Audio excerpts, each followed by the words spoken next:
Hey there, YouTube. Thanks for stopping by the Big Bear Homestead again. This is our number 2 video in our trapping series. We're going to talk about dyeing and waxing your traps today. As you recall from the first video, we went over the names and the brief stuff that you need to begin trapping. Well, here's the first step when you take your endeavor. If you get old, rusted up traps, good to go. You saved yourself a step. If you get brand new traps, you need to take them to the car wash and wash them. Pressure wash the tar fire out of them. If not, then you're going to have to get some detergent and boil them in a lye detergent mix, and that's just a headache. Take your new traps, take them to the car wash, pressure wash them real good, bring them home, stick them in a 5-gallon bucket of water for a day or two, pull them out, let them sit outside, and let them rust. You need the traps to rust. The more rust, the better the dye will take. Your very first year dyeing your traps the dye's not going to take that well, because unless you buy the traps now and you don't trap this season and you go ahead and pressure wash them and let them rust all the way until next November, might help out a little bit, but you need them to rust. So grab my old little 220 here. Okay, well, let me stop and back up. First thing you need is a bucket, a pot, something. I got this from a buddy of mine's dad. He wasn't using it anymore. It's a good old pot. I filled it up with water, and then I started putting my logwood trap dye in there. I put it in there until my water turned black like it is right now. So come on over here and let y'all see how black my water is. You see where we need some CCR, talking about the rolling black water. Wow. But that's what you want your water to look like. Once you get it to there, you want to let it get the temperature up, get the water temperature up, let it boil, and then start turning it down until it stops boiling. Once it stops boiling, then you're ready to go. Take some type of a stir. Mine's just an old piece of aluminum. Make sure none of the dye has went to the bottom. You mix it up real good. Okay? And then all you do is take the traps that you're going to dye. Now, some guys will bundle them up half a dozen at a time, and hold them all by one chain and put them in there. I've done that in the past. I really didn't like my results with it. It seemed like the traps would, being that close together, it just seemed like everybody got dyed all the time. So what I do is I take my traps one at a time, and I just place them down in that big old pot. Now, of course, you've already checked all your, with the new traps, you ain't got to worry about it, but the following year, you want to check, make sure everybody's still good to go. Your triggers are all there, and everything's in proper working order. So there's no sense in dyeing a trap that don't work, unless you just really enjoy dyeing traps. And you just place them in here. I'll put as many as my pot can hold.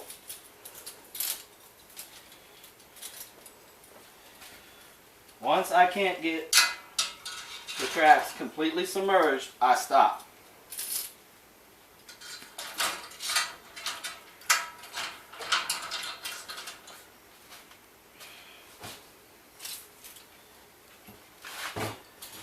Alright, you can mix them up.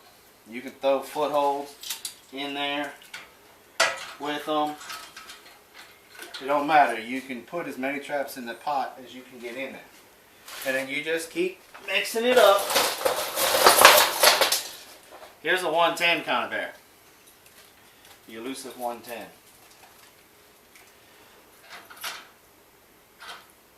Okay? And that's about all we can fit in there. Probably could get a little bit more in there. Another football in there.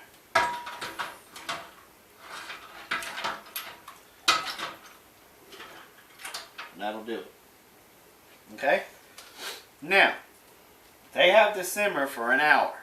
They just got to sit there in the dye water with it right below boiling for an hour. Once it gets done doing that, let's go outside and let me show you what you do with them.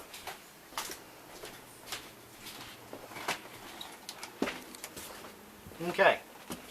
Once your traps have successfully been in there for an hour and simmering, you pull them out and you let them hang to dry.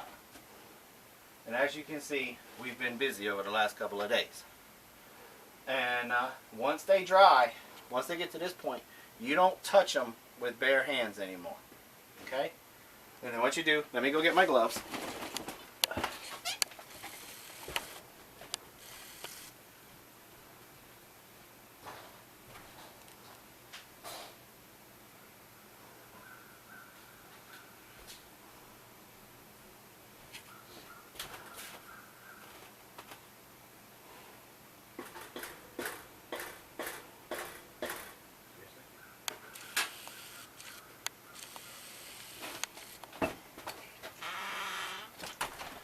Okay, as you guys have been patiently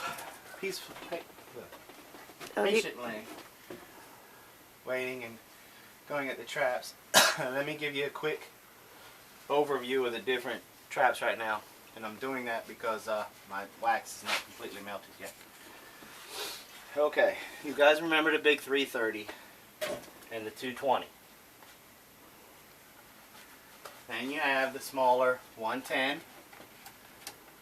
Right here, 110, 220. All of those are the body gripping conibear traps. Okay? Now, over here, you have a Duke number 3. This is a foothold for a beaver. It's larger. You notice it's not laminated and it's not offset. We wanted to grab him and grab him good. This is a number 2 for beaver to try to catch him on his front foot. This is called a double long spring because the springs are long. Okay? Now, these over here, these have been heavily waxed. I didn't realize I got them that waxed. But this is what a trap that's been waxed looks like, kinda. Those got a little bit too much wax on them. Now, if you duck over here with me,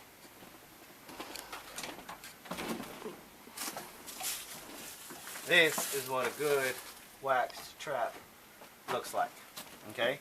This is a simple number 1 for raccoon, possum, muskrat, otter. You can catch them by their feet as long as you have them anchored good. Okay? You can see a little bit of wax that's there. You know, everything's good to go. Okay, this one is ready to be set. Okay? And all you do is after you dye them and wax them,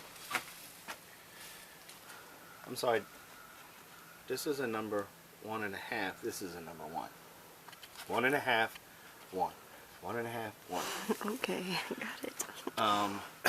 But some of these, I don't know if it's because it was so cold yesterday when we waxed, but it's not supposed to look like that when it comes out. I don't know why it took such a thick coat. Might have been because it was cold. It looks like they're all the same trap that are like that. It might be the trap specific too. I don't know. Sometimes it happens. But, oh well. Oh well. Now, let's go see the pot. If the pot's ready, the pot's not ready, I can talk you through it. It's real simple. On how to wax the trap. It's literally just like how you all saw me dip it. You just put it in there and you pull it out. But let's go see the pot. Let's see if it's ready yet.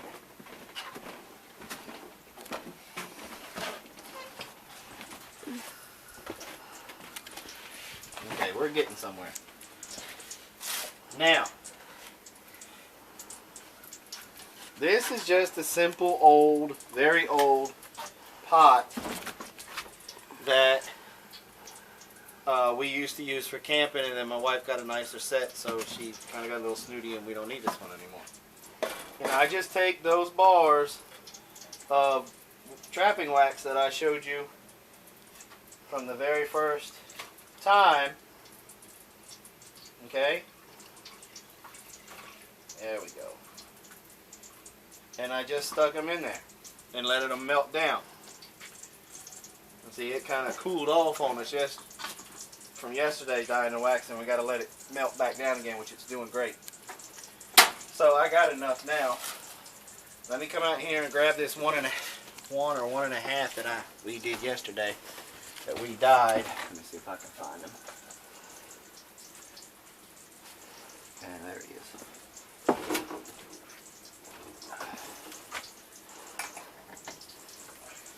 Okay. Now, all you do for this guy, okay, he's been dyed. Okay? So what's the next step, Mr. Big Bear? Well, let me show you. Okay. As you can see, in there. Can you see in there? Ha ha ha ha, the light. That's wax. No water, just wax. There's even more wax down there on the bottom that's slowly starting to melt. Okay? Then, all you do is take your trap with gloved hands, place it down in there. Let that trap get completely covered. Put the chain down in there as far as you want. Usually I got a hanger, but it's over there and I'm too lazy to go get it. And then you just count yourself to 15, which me running off in the mouth right now, I'm probably right about there. So then you just pull him back out. Let all the excess wax drain off of him.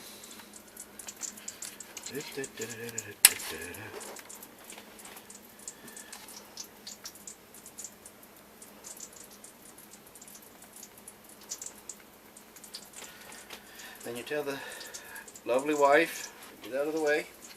And then you just bring him back outside.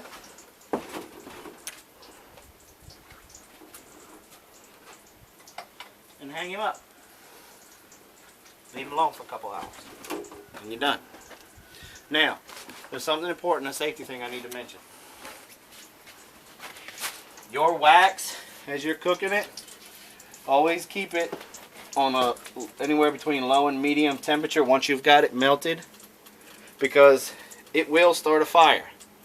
If you get a wax fire, all you do, that's why I like having this pot, I've got the lid for this pot, is you just sweep in here and cover it, and that'll smother your fire, and then you can go right back to cooking again. But once you got it smothered, either turn it off or turn it down, and then blammo. That way it won't start back up again. Okay, in our trapping series now, we have covered your basic needs of what you need to get started and do on trapping, and how to dye and wax your traps.